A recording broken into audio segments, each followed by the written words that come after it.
Hello everyone, I hope आप सभी लोग बहुत अच्छे होंगे और उतनी ही अच्छे तरीक़ों से आप लोग का पढ़ाई भी चल रहा होगा। आज की इस क्लास में हम लोग देखने वाले हैं विज्ञान का अध्याय 4 का।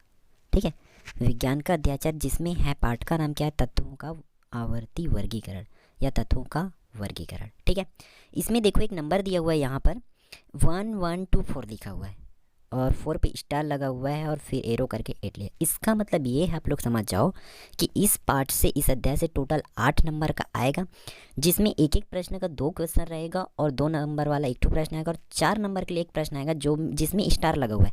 स्टार का मतलब ये होता है कि वो 4 नंबर का सवाल टूटा रहेगा, 2 भाग में 3 भाग में जैसे भी हो टूटा रहेगा, एक ही तो डायरेक्ट 4 नंबर का नहीं आएगा, है ना। मीन्स हम लोग को ये सीखने को मिल रहा है इस पार्ट से कि एकदम से बड़ा वाला प्रश्न नहीं आएगा इस पार्ट से, है ना। एकदम बड़ा तो नहीं आएगा, तो छोटा छोटा पढ़ना है। उस हिसाब से हम लोग देखते हैं। इसमें आपके बुक को शॉर्ट नोट तैयार किए हैं आपके बुक से, तो उसको चलो देखते चलते हैं। सबसे पहले देख लेते हैं तत्व किसे कहते हैं, कि तत्व किसे कहते हैं, है ना। तत्व को एलिमेंट्स बोला जाता है इंग्लिश में। तो इसकी परिभाषा ये होता है, वे शुद्ध पदार्थ जो एक ही परमाणु से बने होते हैं। ठीक है, जैसे कि बोल सकते हैं एक हाइड्रोजन। हाइड्रोजन क्या है, एक तत्व है। ठीक है, क्योंकि वो एक ही परमाणु से बना है, उसे हम लोग नहीं तोड़ सकते दूसरे तत्व में। उसी तरह बोल सकते हैं आपको, क्या मान के चलो सोडियम बोलते हैं, तो सोडियम क्या है, एक तत्व है। लेकिन सोडियम क्लोराइड का बात करें, NaCl का बात करें, तो वो 2 तत्वों से मिलकर बना हुआ है, तो वो तत्व नहीं है। ठीक है, वो यौगिक बन चुका है।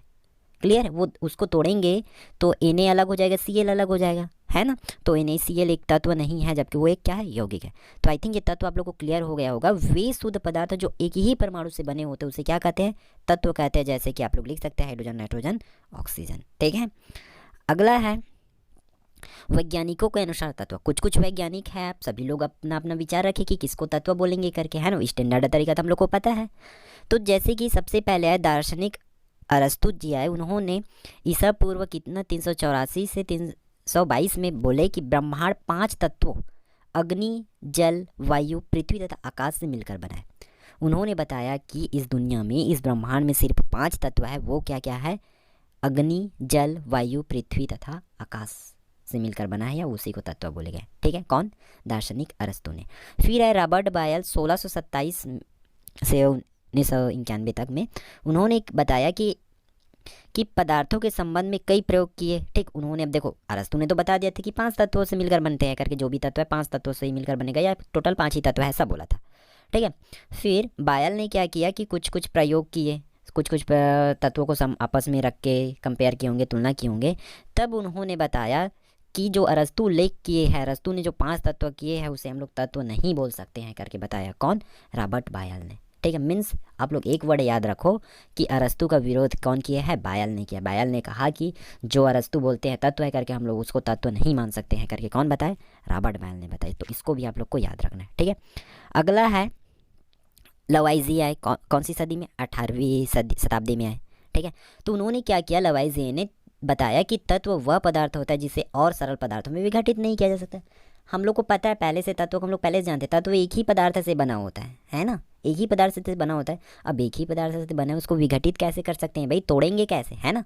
तो वो उसी सेम बात को लवाइजिए ने भी बताया कि वह पदार्थ जिसे सरल पदार्थों में विघटित नहीं कर सकते उसे ही क्या बोलते हैं, तत्व बोलते हैं करके बताया। कौन, लवाइजिए ने बताया। फिर लवाइजिए ने बताया, लवाइजिए ने जब खोज कर रहे थे उस टाइम कितने तत्व की सूची बन चुका था, 33 तत्व की खोज हो चुका था, और अभी वर्तमान में टोटल है 118 तत्व। क्लियर है, ठीक। तो आगे देखते हैं। फिर आए, इसी तत्व तो खोज हो गया था लगभग लगभग, कुछ कुछ किसको तत्व बोलेंगे किसको नहीं बोलेंगे, इसका वाद विवाद चल रहा था कुछ। फिर लवाइजिए ने जो तत्व खोजे थे उनको चलो माना गया कि चलो हाँ ये तत्व है, 33 तत्व है करके। फिर आया डाबेराइनर ने। डाबेराइनर ने एक त्रिक नियम दिया। अब तत्व तो ढूंढ लिए थे, तब तत्व को तो रखना पड़ेगा ना, कैसे रखे, कौन से ग्रुप में रखे। तो उसके लिए एक वैज्ञानिक है डाबेराइनर ने। डाबेराइनर कौन है, जर्मन वैज्ञानिक है डाबेराइनर ने। उन्होंने क्या किया, परमाणु भार के आधार पर तत्वों का वर्गीकरण किया, मतलब तत्वों को ग्रुप में बनाया। ठीक है, किस आधार पर, परमाणु भार के आधार पर किया और वर्गीकरण किया। और क्या क्या दिया, त्रिक नियम दिया, जैसे जिसे हम पढ़ते हैं, जैसे समान गुण वाले तत्वों को उनके परमाणु भार के बढ़ते क्रम में व्यवस्थित करने पर बीच वाले तत्वों का परमाणु भार तथा गुण धर्म, ध्यान से पढ़ना ना, ये त्रिक नियम आता है। समान गुण धर्म वाले तत्वों को, जिसका जिसका गुण समान है, लगभग समान दिखता है, समान आकार का, जैसा भी हो, उसको क्या किए, एक बढ़ते क्रम में व्यवस्थित कर लिए, परमाणु भार के बढ़ते क्रम में ना, याद रखना, परमाणु भार पहले वजन किए फिर उसके भार के हिसाब से बढ़ते क्रम में व्यवस्थित करने पर बीच वाले तत्व का परमाणु भार होता है। अब 3 ठो मान के चलो तत्व को व्यवस्थित करेंगे बढ़ते क्रम में, तो बीच वाले तत्व का जो परमाणु भार है या परमाणु भार तथा गुण धर्म, शेष दो तत्व मतलब शेष दो तत्व होगा, शेष दो तत्वों के परमाणु भार के औसत तथा गुण धर्म समान होते हैं, मतलब उसका भार जो है औसत रहेगा और उसका गुण भी क्या रहेगा, उसी के समान रहेगा। इसे ही डाबेराइनर का त्रिक नियम कहते हैं। ठीक है, डाबेराइनर ने केवल 3 ही त्रिक बना सके थे उस टाइम, क्योंकि 33 तत्व बस गया था, तो उन्होंने सिर्फ 33 तत्वों में 3 ही ऐसा त्रिक बना पाए थे। ठीक है, तो देख लेते मान के चलो एग्जाम्पल के लिए हम लोग कि एक ले लेते हैं लिथियम लिए हैं, सोडियम और पोटेशियम को 3 तत्व लिए, इसका एक त्रिक बना है। ठीक है, 3 त्रिक बने, उसमें से एक त्रिक है, तो इसके देख तो जैसे बोलते हैं कि परमाणु भार का औसत लेना है बोलते हैं, तो हम लोग जोड़ लेते हैं लिथियम का 6.9 प्लस पोटेशियम का 39.1 को, दोनों का औसत निकालेंगे तो ये हो जाएगा 23। ठीक है, दोनों का औसत निकालेंगे तो कितना हो जाएगा 23। इसी को बोल रहा है कि औसत बीच वाले के भार के बराबर होगा और क्या बोल रहा है उसका गुणधर्म समान होगा करके। ठीक है, तो जो 3 त्रिक बना था वो इस प्रकार है, इसको भी आप लोग याद रखना, क्योंकि ये ऑप्शन वाला में आ सकता है कि इसमें डाबेराइनर के त्रिक नियम में के तत्व नहीं है करके, या इनमें से कौन सा त्रिक नियम के तत्व है करके पूछा जा सकता है ना, इसलिए आप लोग इस टेबल को भी अच्छे से याद रख लें। बहुत आसान है, एक 3 लाइन में याद रखना पड़ेगा, लिथियम सोडियम पोटेशियम करके, है ना। ठीक है, लास्ट तो एकदम सरल, एकदम chlorine bromine iodine, chlorine bromine iodine. ठीक है, इस तरीके से आप लोग को कर लेना है। अगला देखते हैं, अगला है न्यूलैंड का अष्टक सिद्धांत। अब वर्गीकरण तो चल ही रहा था, सब लोग ग्रुप बना रहे थे वैज्ञानिक, तो अगला वैज्ञानिक है न्यूलैंड, उन्होंने क्या किया, अष्टक सिद्धांत दिया। देखते हैं जैसे अष्टक सिद्धांत कैसा है।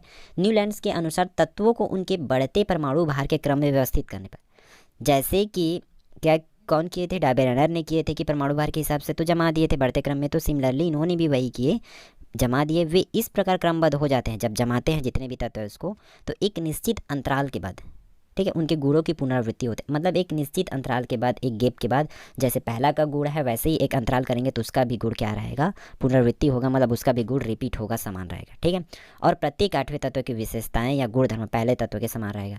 ठीक है, वो तो होगा ही होगा, मिलते हैं, मतलब पहला तत्व का जो गुण धर्म है वो 8वें तत्व के गुण धर्म के समान मिलेगा ही मिलेगा, इस तरीक़े से पुनरावृत्ति होती है।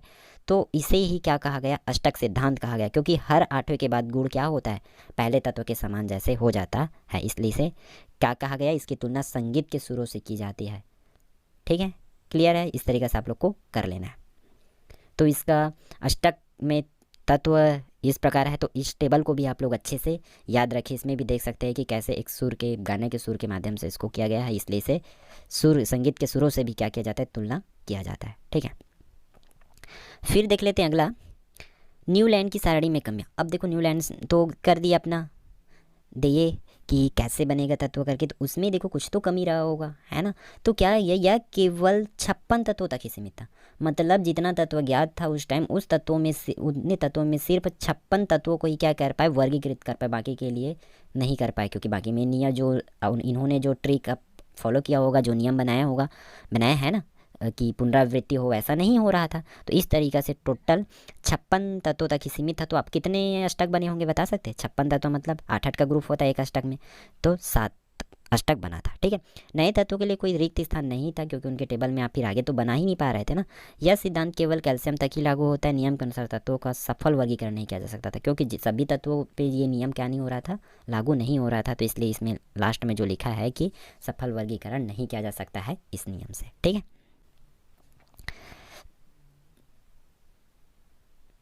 न्यूलैंड, इसमें अगला है लोथर मेयर का परमाणु आयतन वक्र। अब अगला वैज्ञानिक है कौन, लोथर मेयर। इन्होंने एक वक्र के हिसाब से, एक ग्राफ के माध्यम से क्या किया, वर्गीकरण किया तत्वों का। ठीक है, ये जर्मन वैज्ञानिक लोथर मेयर है। ठीक है, इन्होंने क्या किया, तत्वों के परमाणु भार तथा परमाणु आयतन के मध्य, अब सबको पता है जितने भी वैज्ञानिक है सब परमाणु भार के हिसाब से कर रहे थे, तब ये वैज्ञानिक क्या किए, परमाणु भार तथा आयतन को लेकर के एक ग्राफ बनाया। ठीक है, तत्वों के जितने भी तत्व है उनके परमाणु भार को लिया और उसके परमाणु आयतन को लिया, तो एक ग्राफ बनाया। इसे ही लोथर मेयर का वक्र कहते हैं, लोथर मेयर का परमाणु आयतन वक्र कहते हैं। ठीक है, इसमें क्या निष्कर्ष निकला कि परमाणु आयतन उनके परमाणु भार के आवर्ती फलन होते हैं। ठीक है, मतलब उसमें भी उसके जो गुण होते हैं वो क्या होते हैं, रिपीट होते हैं। जैसे जैसे उसके परमाणु आयतन बढ़ता होगा, परमाणु भार में कुछ ना कुछ चेंजेस आता होगा। ठीक है, ये है इसका। तो आप लोग इसको भी देख सकते हैं, ये है लोथर मेयर का ग्राफ। इसमें पूरे जितने भी तत्व हैं उनको परमाणु भार और परमाणु आयतन के हिसाब से दर्शाया गया है। ठीक है, तो इसको जनरली आप लोग ग्राफ को आपको बनाना पड़ेगा। इसमें परमाणु आयतन और परमाणु भार को तो आपको दिखाना ही पड़ेगा। अगर बीच का तत्व याद नहीं रहेगा फिर भी चलेगा, आपको एक जनरली एक ग्राफ तो शो करना ही पड़ेगा आंसर में। ठीक है,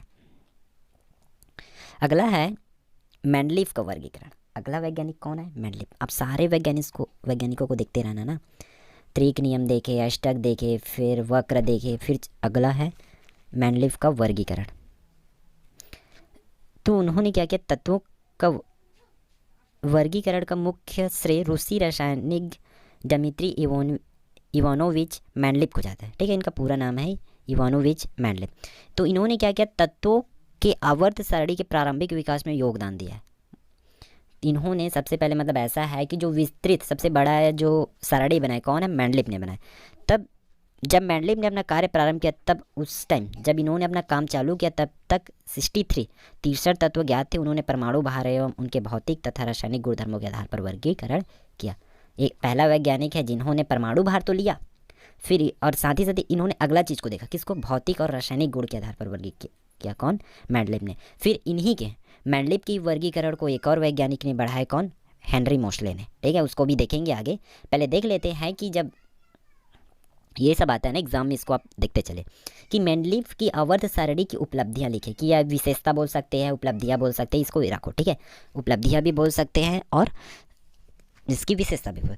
तो इसमें चारों पॉइंट्स को जो ब्लैक में दिया हुआ है बोल्ड में, उसको आप लोग देखिए। जैसे तत्वों के अध्ययन में सहायक, इन बातों का आप लोग याद रखो और अंदर का चीज़ को आप लोग लिख सकते हैं। ठीक है, मेंडलीफ ने जब वर्गीकरण किया कि तब क्या किया, तत्वों के अध्ययन में सहायता मिला, हाँ कि तत्व को ऐसे ऐसे याद रख सकते हैं, ऐसे ऐसे इसका गुणधर्म है। ठीक है, फिर नए तत्वों की खोज में भी सहायक हुआ, क्योंकि हम लोग को पता चलते गया है कि तत्व में इस टाइप के गुण होते हैं, उसमें ऐसा वो क्रिया करता है ना। तो हम लोग उससे हम लोग को एक सीख मिला कि हाँ जब ये तत्व ऐसा है तो और भी तो कुछ तत्व हो सकता है करके हम लोग को नए तत्वों की खोज में सहायक हुआ और संदिग्ध परमाणु भार में सुधार हुआ। ठीक है, और अगला है अक्रिय गैसों को भी स्थान दिया गया, किसमें? इनके वर्गीकरण में जो सारणी बनाए उसमें। ठीक है, इन चारों पॉइंट्स को आप लोग अच्छे से याद रखिए। फिर अगला देखते हैं मेंडलीफ की आवर्त सारणी की सीमाएं क्या क्या है, उनकी आवर्त सारणी में क्या क्या कमियां थी, या इसी को बोल सकते हैं विसंगतियां लिखिए करके। ठीक है, सीमा, कमियां, विसंगतियां, इन तीनों के आंसर में आप लोग इसी को लिखेंगे।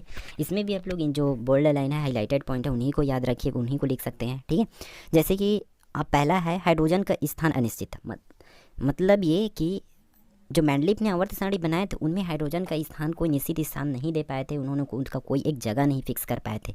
ठीक है, किसका? हाइड्रोजन का। दूसरा, भारी तत्वों को हल्कों तत्वों से पहले रखा जाना। इनमें क्या किया गया था कि आगे पढ़ेंगे तो उसमें पता चलेगा, संयोजकता के अनुसार रखे जाने पर कुछ स्थानों। तो देखो क्या किया, मेंडलीफ ने संयोजकता के आधार पर रखे होंगे उनके तत्वों को। तो भारी तत्वों को हल्के तत्वों से भी पहले रख दिए थे, ये इनकी कमी थी इस आवर्त सारणी की। फिर अगला है समस्थानिकों को अलग अलग स्थान नहीं दिया जाना।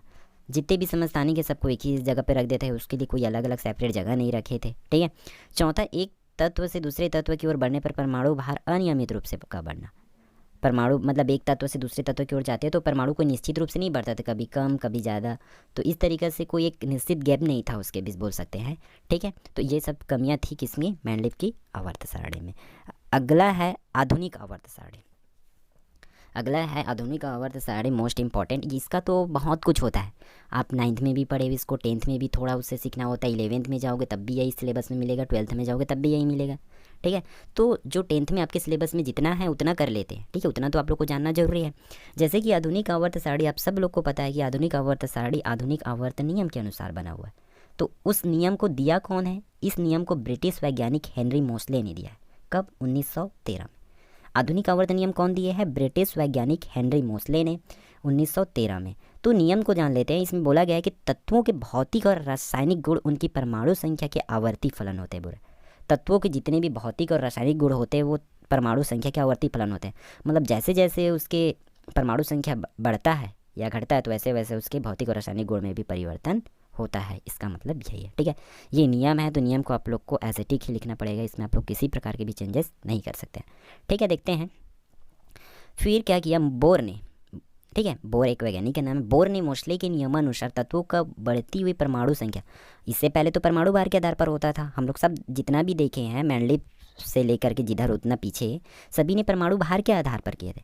फिर एक पहला वैज्ञानिक है मोस्ले, जिन्होंने बताया कि हम लोग किसी भी तत्व को परमाणु संख्या के आधार पर भी क्या कर सकते हैं, वर्गीकृत कर सकते हैं करके। तब उसी नियम को पालन करते हुए, जो मोस्ले के नियम है उसी को पालन करते हुए क्या किया बोर ने, बढ़ती हुई परमाणु संख्या के आधार पर एक सारणी में तत्वों को क्या किया, एक सारणी में बनाया। ठीक है, तो उस सारणी को ही क्या बोला जाता है, आधुनिक आवर्त सारणी कहते हैं, या इसी को बोर का आवर्त सारणी भी कहते हैं। अब बोर का नाम इसलिए है क्योंकि ये इस सारणी में, नियम तो उसी का था, उन्हीं का था, मोस्ले जी का है ना, मोस्ले का, हेनरी मोस्ले का। तो उसके नियम को पालन किया और साथ ही साथ बोर ने क्या किया कि एक इलेक्ट्रॉनिक विन्यास के आधार पर पूरे सारणी को बनाया। किसके आधार पर, याद रखना एक वर्ड है इलेक्ट्रॉनिक विन्यास। इलेक्ट्रॉनिक विन्यास के आधार पर पूरे सारणी को बनाया, इसलिए उनका भी प्रमुख रोल है किसमें, इस आधुनिक आवर्त सारणी में। ठीक है, तो देखते हैं इस आधुनिक आवर्त सारणी में क्या क्या है। आप लोग बुक भी ओपन करके रखिए, आधुनिक आवर्त सारणी ओपन करके रखिए, तब आपको ये आसानी से होता जाएगा, क्योंकि मैं इसमें भी शो नहीं कर पा रहा हूँ क्योंकि हम लोग को इसमें लिखते हुए देखना है।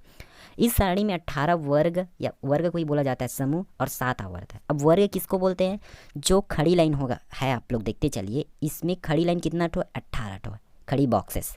ठीक है, तो इस सारणी में 18 वर्ग है और साथ ही साथ 7 आवर्त है। 7 आवर्त मतलब 36, जो तिरछी लाइन है ना उसको देखते चलिए। ठीक है, वो सब क्या है, आवर्त है। फिर दूसरा समूह में तत्वों की स्थिति का निर्धारण।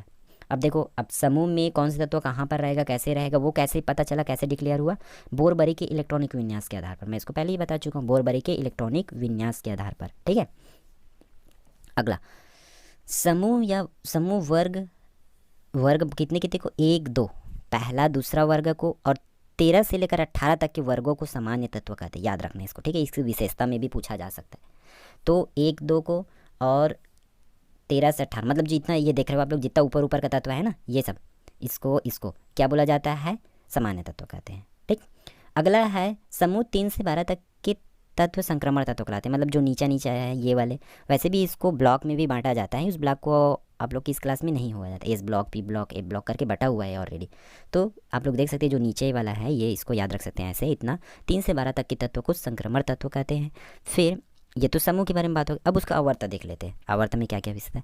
आधुनिक आवर्त सारणी में किसी एक आवर्त में स्थित सभी तत्वों में कोषों की संख्या समान होती है, उसमें जितने भी कोष होते हैं, ठीक है, कक्ष होते हैं, वो क्या होती है, समान होती है। अगला, किसी कोष में इलेक्ट्रॉनों की अधिकतम संख्या सूत्र 2n के द्वारा की जाती है, 2n की घात 2 के द्वारा। अगला है आवर्त 1 2 3 को लघु आवर्त कहते हैं। ठीक है, इसको भी याद रखना, आवर्त 1 2 3 को लघु आवर्त कहते हैं। और जैसे कि आप सबको पता है कि आवर्त 1 में 2 तत्व, 2 में 8, 3 में भी 8 तत्व होते हैं। उसी तरह 4 और 5 को दीर्घ तत्व कहते हैं, जिसमें 18 तत्व होते हैं। और लास्ट है 6वें और 7वें आवर्त में 32 तत्व उपस्थित है। ठीक है, और उसका आधुनिक आवर्त सारणी को भी आप लोग देख सकते हैं। ठीक है, जो इस प्रकार है। आई होप ये वीडियो, ये क्लास आपके लिए यूज़फुल रहेगा और आप अच्छे से इसको कर